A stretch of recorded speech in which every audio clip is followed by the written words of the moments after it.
द्वितीय वंशावली अध्याय 25। अमत्स्य राज्य करियाकु आरंभ करिया समय 25 वर्ष वयस्क होइथिले। से जेरुसालेम 29 वर्ष राज्य कले। तांकर मातांक नाम जिहोयादन। से जेरुसालेम निवासिनी थिले। से सदाप्रभुଙ୍କ दृष्टि यथार्थ कर्म कले, मात्र सिद्ध अंतकरण रे कले नहीं। तांकर राज्य सुस्थिर होते से तांकर पिता राजांकर हत्याकारी आपणा दास मानकु बद्ध कले। तथापि से सेमानक संतानगण को बद्ध कले नहीं। मात्र संतानगण पई पितृगणर प्राणदंड हेबो नहीं, कि बा पितृगण पई संतानगणर प्राणदंड हेबो नहीं, किंतु प्रत्येक लोक निज पाप लागि मृत्यु भोग करिवो। मोशांकर व्यवस्था पुस्तक रे लिखित सदाप्रभुंकर एही आज्ञा प्रमाणे कर्म कले। आहुरी अमत्स्य जिहुदा वंश को एकत्र कले। पुणी समस्त जिहुदा और भिन्न भिन्न पितृवंशानुसारे सहस्रपति और शतपति मानक अधीन रे सेमानकु श्रेणीबद्ध कले। पुणी से 20 वर्ष और ततोधिक वयस्क लोक मानकु गणना करन्ते वर्षा और ढाल धरी युद्ध को जीवाकु समर्थ 3 लाख बच्छा लोक पाइले। मध्य से 100 तालंत रूपा वेतन देई इस्राएल मध्यरु 1 लाख महाविक्रमशाली लोकंकु नियुक्त कले। मात्र परमेश्वरंकर एक लोक तांको निकटको आसी कहिले, हे राजन, इस्राएल रो सैन्य आपणक संगरे न जाउंतु, कारण सदाप्रभु इस्राएल संगरे अर्थात इफ्राइम रो समस्त संतान संगरे नाहांती। मात्र जेबे आपण जीवे तेबे साहस रे कार्य करंतु, युद्ध करियाकु बलवान हेउंतु। परमेश्वर शत्रु सम्मुखरे आपणको निपात करिवे, कारण साहाय्य करियाकु और निपात करियाकु परमेश्वरंकर शक्ति अछि। तैरे अमत्स्य परमेश्वरंकर लोकंकु कहिले, भल, मात्र मु इस्राएल सैन्यकु जेउ 100 तालंत रूपा देई अछि, तही पई आम्भे माने कोन करिबा? एथिरे परमेश्वरंक लोक उत्तर कले, सदाप्रभु तुम्भकु तहिरु अति अधिक देबाकु समर्थ अटंती। तो अमत्स्य इफ्राइमरु आपणा निकटकु आगत सैन्य दलकु सेमानक गृहकु पुनर्बार जिया पई पृथक कले। एणु जिहुदा प्रतिकूल सेमानकर क्रोध अति प्रज्वलित हैला और सेमाने प्रचंड क्रोध रे गृहकु फेरीगले। एउतारे अमत्स्य साहसिक होई आपणा लोकंकु कढ़ाई नहीं लवण उपत्यका को गले और सेईर संतानगणर 10 सहस्र लोकंकु बध कले। पुणी जिहुदा संतान माने अन्य 10 सहस्र लोकंकु जीवित बंदी करी नेई गले और सेमानंकु शैल शिखर को नहीं शैल शिखररु सेमानंकु तळे पकाई देले। तैरे से समस्ते चूर्ण होई गले। मात्र अमत्स्य जेउ सेना मानंकु आपणा संगे युद्ध को जिया पई उपयुक्त मने न करी फेराई देइथिले, सेमाने समरिया ठारू बैतहरण पर्यंत पड़ी जिहुदार नगर सबु आक्रमण कले और 300 लोकंकु बध करी बहुत लुट द्रव्य नेले। अमत्स्य इदोमिया मानंकु संहार करी फेरी आसला उतारे से सेईर संतान मानक देवगण को आनी आपणार देवता हेबा पई स्थापन कले। सेमानक सम्मुखरे प्रणाम करी सेमानक उद्देश्य रे धूप जळाइले। एहेतु अमत्स्यंक प्रतिकूल रे सदाप्रभुंक क्रोध प्रज्वलित हुंते से तांको निकटकु एक भविष्यत वक्ता पठाइले, जे तांकु कहिला, जेउ देवगण आपणा लोकमानकु आपणा हस्तरु उद्धार कले नहीं, आपण कि हेतु सेही लोकमानक देवगणर अन्वेषण करूअछंती? से तांकु एही कथा कहिबा बेले राजा ताहाकु कहिले, आम्भे माने कोन तुंभकु राजमंत्री करियछु? निरस्त हुओ, काहे कि माड़ खाइबो? एथिरे भविष्यत वक्ता निरस्त होई कहिला, मु जाने परमेश्वर आपणकु विनाश करिया पई स्थिर करियछंती, कारण आपण एहा करियछंती ओ मो परामर्श रे कर्णपात करिनाहांती। अनंतर जिहुदार राजा अमत्स्य परामर्श नेई जेहुंकर पौत्र जिहोआहाजकर पुत्र इस्राएल राजा जोआस निकटकु लोक पठाई कहिले, आस आम्भे परस्पर मुख देखा देखी हेबा। तहिरे इस्राएल राजा जोआस जिहुदार राजा अमत्स्यंक निकटकु लोक पठाई कहिले, लिबानन रो कंटकलता लिबानन रो एरस वृक्ष निकटकु कही पठाइला, तुम्भ कन्याकु मो पुत्र संगे विवाह दियो। एथि मध्यरे लिबानन रो एक वन्य पशु निकट देई जाऊ जाऊ सेई कंटकलता को दली पकाइला। देख, तुम्भे इदम को परास्त करियछ बोली कहुअछ, तेणु दर्प करिया पई तुम्भ मन तुम्भकु प्रवृत्ति देउअछि।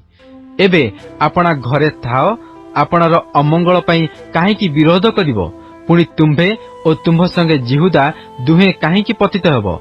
मात्र अमत्स्य शुणिले नहीं, कारण लोक माने इदोमीय देवगणर अन्वेषण करबा हेतु परमेश्वर जेपरी सेमानक शत्रुगण हस्तरे सेमानकु समर्पण करिवे, एथिपई ताहांक आडू एही घटना हला। तेणु इस्राएल राजा जोयास गले आउ जिहुदार अधिकारस्थ बैतसेमस रे से और जिहुदार राजा अमत्स्य परस्पर मुख देखा देखी हेले। एथिरे इस्राएल सम्मुखरे जिहुदा परास्त हेला। तहिरे सेमाने प्रत्येके आपणा आपणा तंबुकु पळाइले। आउ इस्राएल राजा जोयास बैतसेमस रे जिहोयासकर पौत्र जोयासकर पुत्र जिहुदार राजा अमस्यंकु धरी जेरुसालेम को आनिले और इफ्राइम नगर द्वार ठारू कोणर द्वार पर्यंत जेरुसालेम 400 हाथ प्राचीर भांगी पकाइले। पुणी परमेश्वर गृह रे ओबेद इदम अधीन रे प्राप्त सकल सुवर्ण और रौप्य और सकल पात्र और राजगृहर धन मध्य बंधक थिबा लोकमानकु नेई समरिया को फेरीगले। इस्राएल राजा जिहोयासकर पुत्र जोयासकर मृत्यु उतारे जिहुदार राजा जोयासकर पुत्र अमत्स्य 15 वर्ष बंचिले। एही अमत्स्यंकर अवशिष्ट क्रियार आद्यंत वृत्तांत कौन जिहुदार और इस्राएल राजा मानक इतिहास पुस्तक रे लेखा नहीं।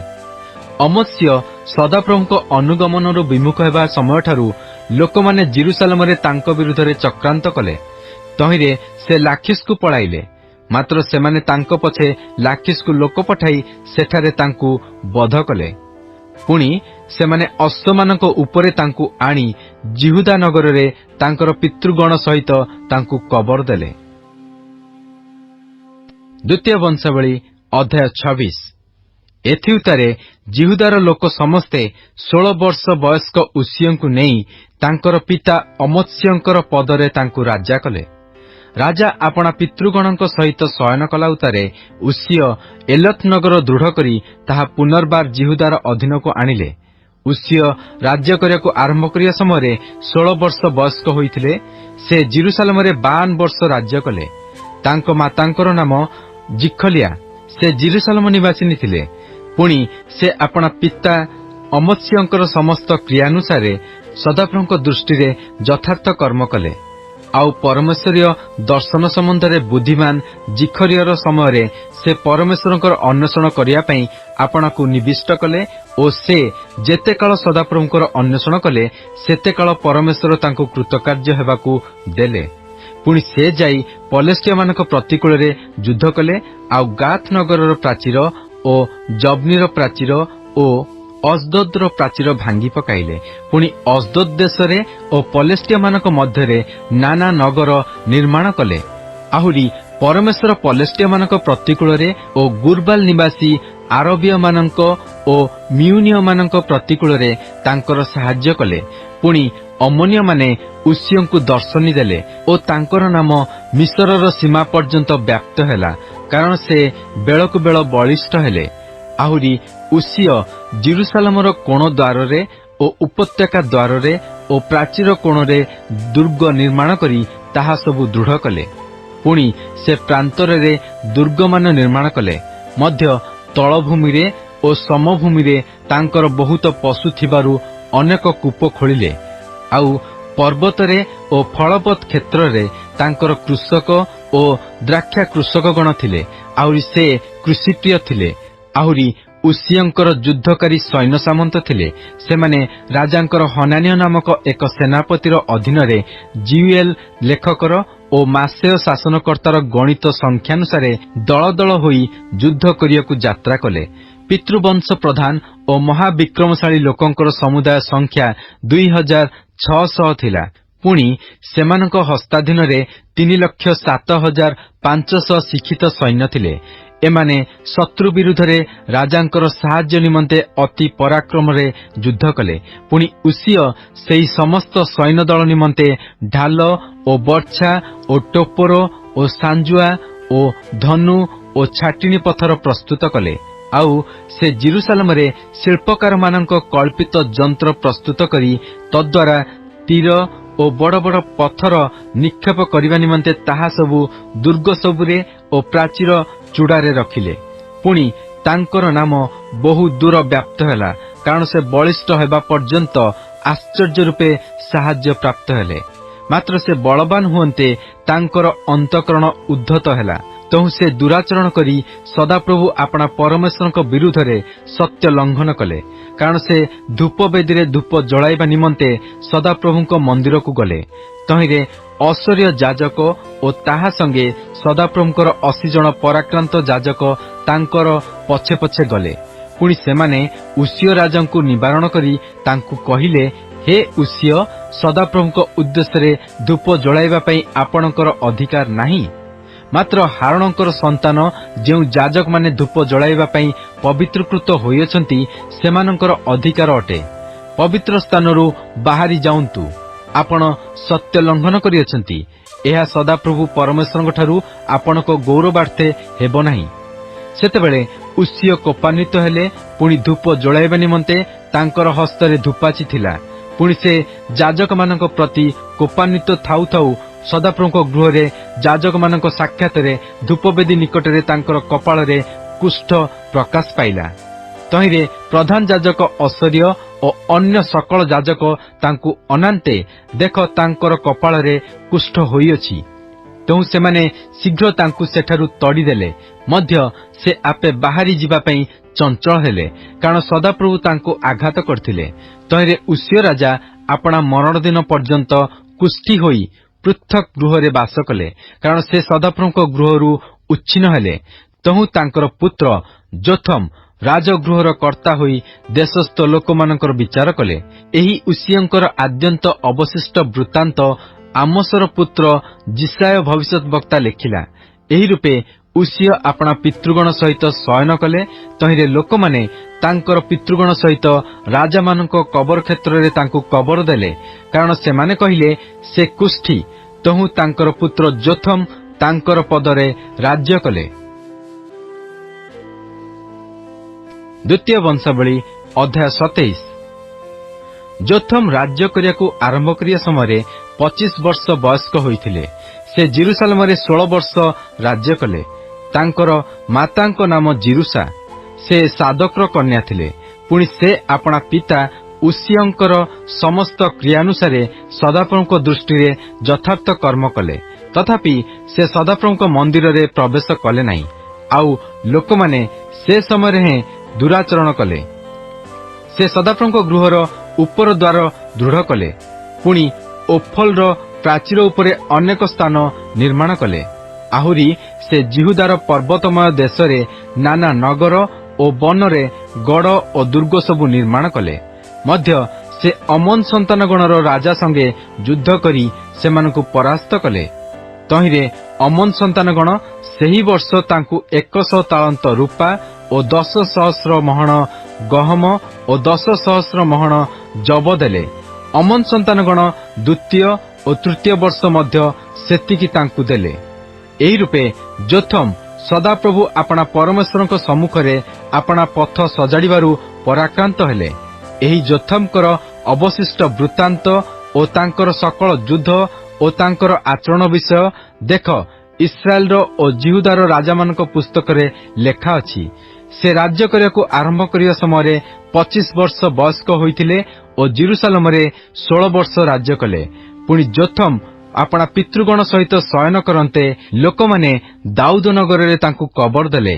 तहु तांकर पुत्र आहस तांकर पदरे राज्य कले।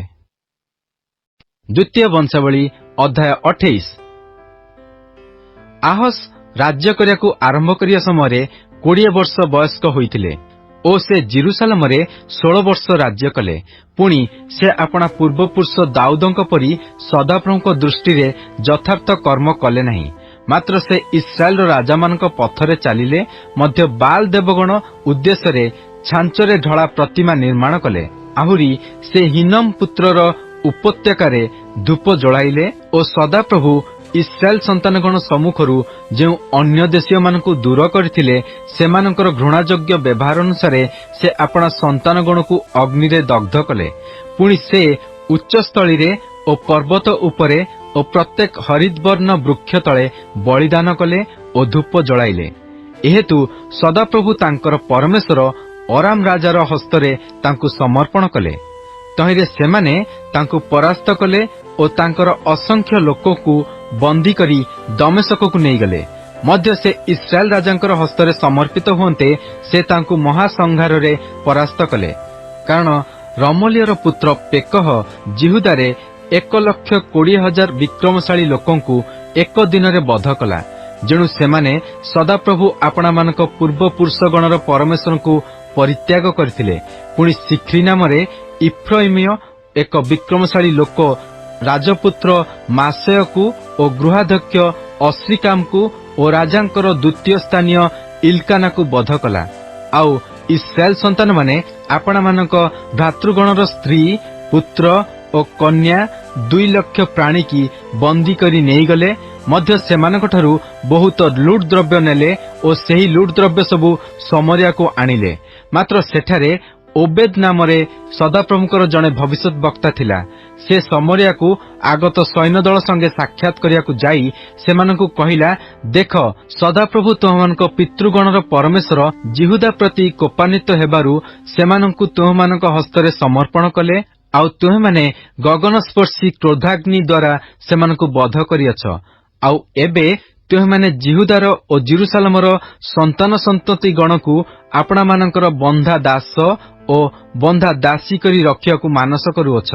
मात्र तुमମାନଙ୍କ मध्यरे कोन सदाप्रभु तुमମାନଙ୍କ परमेश्वरक प्रतिकूल स्वकृत अपराध नाही? एहेतु एबे आंभ कथा सुन।